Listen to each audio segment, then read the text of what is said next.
Hi, Rob Linhart here in the Hazel's Wine Department, and here we go with Zuper Zale for the week of February 27th. John was the first one to pull you down. He took one drink and he started to clown. Passed you the Hazel, Jane, and Jack. Penelope got you and passed you right back. Here we go again. We are traveling the world. 4 wines, 4 countries. We're going to start this week with an excellent, delightful white. This is the 2019 Villabrici Ribolla Gialla. Ribolla Gialla is a wine, if you're familiar with it, these grapes, typically we see them coming from northern Italy as an orange wine. It's had a lot of skin contact. It's got this really grippy character to it, almost oxidized, big and rich and acidic. Well, here we're going to get the acidity, but we're definitely not getting skin contact. So a nice, fine, dry white. Up front, we're going to get some nice apple, pear, stone fruit. I was thinking white peach on this wine. The attack, silky and round and full-bodied. A great textural element that's going to carry through from start to finish on this wine. Good minerality. There'll be a citrus note that comes through. I was thinking kind of a soft Meyer lemon. There's a honeyed note and a nice soft floral hay note. You can tell there's a lot going on in here. Very complete white wine. Fantastic deal on a grape that most of you are not familiar with. If you've been drinking a lot of Pinot Grigio, this is going to be a big step up in complexity and interest.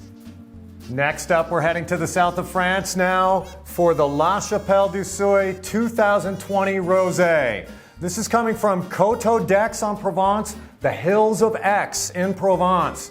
Higher elevations here, stonier soil, so we're going to get that pronounced up front, dusty minerality. That mineral streak's going to carry right through to the finish, and it's going to finish with that almost saline, salty finish. But along with that, classic French rosé fruits, wild strawberry, melon tones, think watermelon, bit of white cherry, garrigue, those beautiful herbal notes. I was getting a bit of a cedary, almost thyme stem note, dried oregano, little bit of an earthy tone to kind of soften the edge of the minerality, firm attack up front, firm finish, a very complete, classically styled, great deal on a Southern French rosé. Next up, we're heading to California now. This is the 2017 Wild Eye Pinot Noir. This is coming from the Santa Lucia Highlands in Monterey. Very cool climate there. So we expect a lot of ripeness, surprisingly. Long hang time, long growing season, and it's going to show here. There's a lot of depth in this Pinot, but they've kept a ton of freshness here, so still very youthful, very fresh, red cherry, berry fruits. We'll get into some slightly bluer tones, that sort of cool climate influence. So I was thinking more plum, maybe a bit of black cherry floating around in there.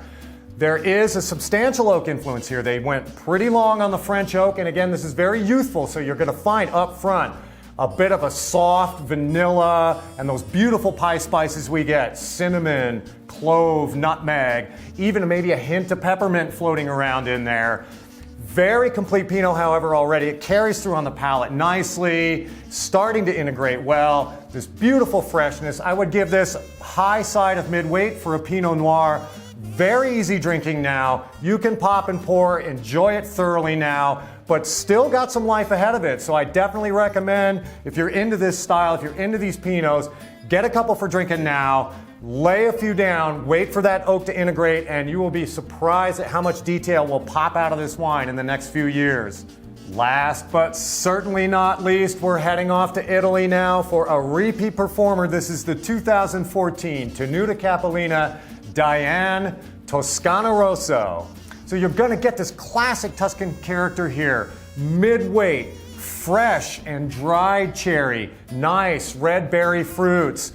Beautiful, soft, sort of damp, earthy element here. Lovely spice notes carrying through. That classic Tuscan sort of cedary, woody note playing in this wine.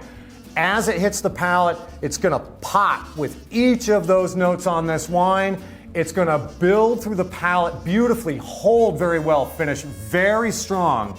This was a good year for this producer, a good year for this wine, a very complete Tuscan wine in a mid-bodied style. Every time we run this wine, we get asked to bring it back. Ask and you shall receive. It's back. John was the first one to pull you down. He took one drink and he started to clown. Passed you the Hazel, Jane, and Jack. Penelope got you and passed you right back.